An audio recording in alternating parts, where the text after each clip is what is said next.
Peran energi listrik dalam kehidupan sehari-hari. Ada 3 aspek yang akan dibahas dalam materi ini. Yang pertama, aspek penerangan.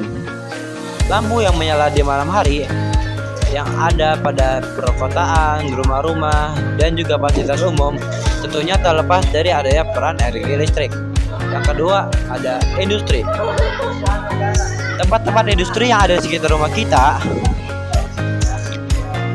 tentunya dapat bekerja karena adanya peran energi listrik. Yang ketiga, komunikasi.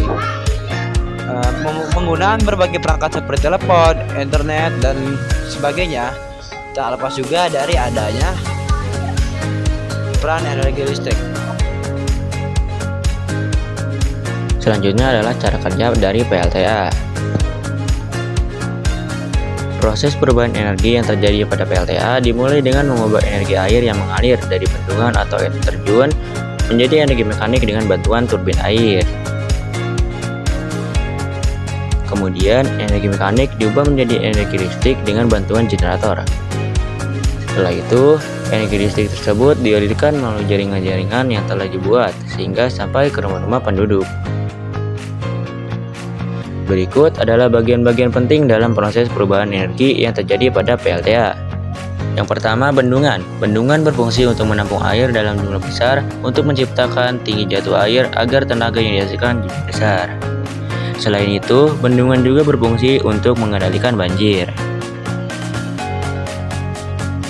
Yang kedua, ada turbin. Turbin adalah alat yang berfungsi mengubah aliran air menjadi energi mekanik. Air yang jatuh akan mendorong baling-baling sehingga menyebabkan turbin berputar. Kemudian, perputaran turbin ini dihubungkan ke generator untuk menghasilkan energi listrik.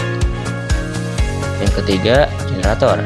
Generator dihubungkan ke turbin melalui gigi putar sehingga ketika baling-baling turbin berputar, generator juga ikut berputar.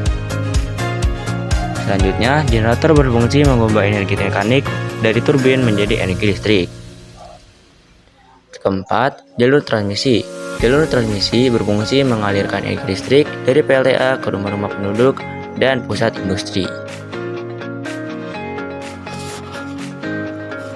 Energi listrik yang dihasilkan tersebut memasuki tahap transmisi yang dimulai dengan mengubah voltasenya melalui transformator step up menjadi 150 kV atau sering disebut dengan tegangan tinggi, dan 500 kV yang disebut juga dengan tegangan ekstra tinggi.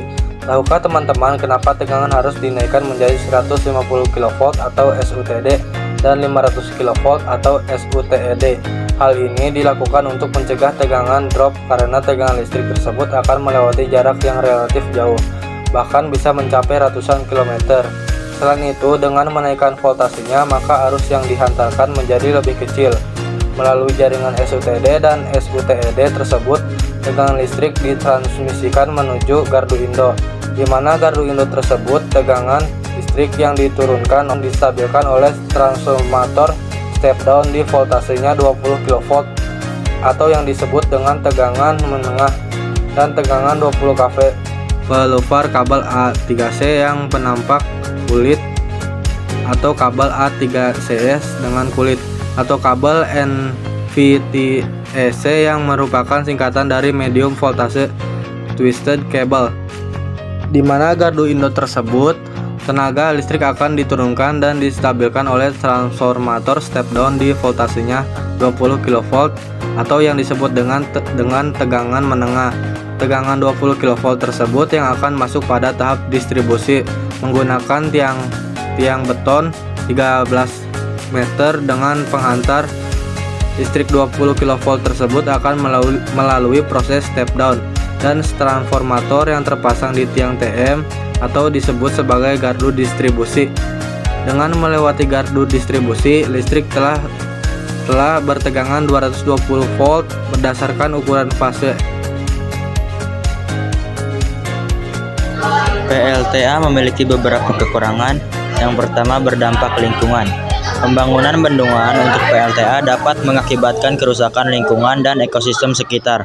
Pembangunan bendungan mengubah aliran alami air yang berdampak pada pergerakan dan migrasi hewan air serta perkembangbiakannya. Hal ini juga berpotensi menyebabkan kepunahan beberapa spesies. Yang kedua, terdampak perubahan iklim. Perubahan iklim dapat memengaruhi siklus air seperti berkurangnya curah hujan hingga kekeringan. Bila debit air berkurang karena perubahan iklim, maka akan berdampak pula terhadap kinerja PLTA, seperti adanya hambatan. Yang ketiga, menggusur permukiman. Biaya investasi untuk pembangun bendungan dan PLTA dalam skala besar dinilai sangat tinggi, terutama bila terletak di pemukiman warga.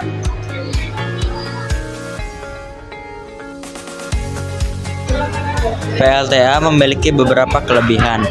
Yang pertama, biaya operasional murah. Biaya operasional PLTA murah dan memiliki ketahanan infrastruktur yang tinggi bila dibandingkan sumber energi lainnya. Biaya konstruksi bahkan dapat dikurangi dengan menggunakan struktur yang sudah ada sebelumnya seperti jembatan, terowongan, dan bendungan. Yang kedua, sektor pariwisata. PLTA dapat menciptakan objek wisata baru dan mendukung aktivitas rekreasi. Selain itu, PLTA juga dapat meningkatkan ekonomi lokal melalui pariwisata air dan pengembangan wisata lain di sekitar bendungan. Contohnya wisata kuliner, aktivitas rekreasi, dan wisata edukasi.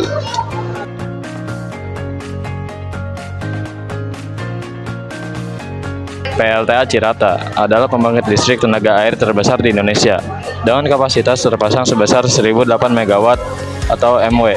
Terletak di Waduk Cirata yang melintasi 3 kabupaten, yakni Kabupaten Purwakarta, Kabupaten Cianjur, dan Kabupaten Bandung Barat. PLTA ini memanfaatkan aliran Sungai Citarum untuk menghasilkan listrik.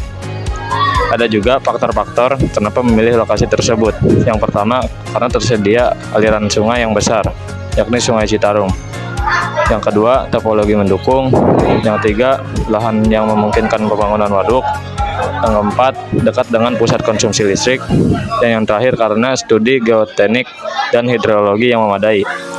PLTA Cirata terdiri dari 8 turbin Prancis vertikal, masing-masing berkapasitas 129 kW atau KW.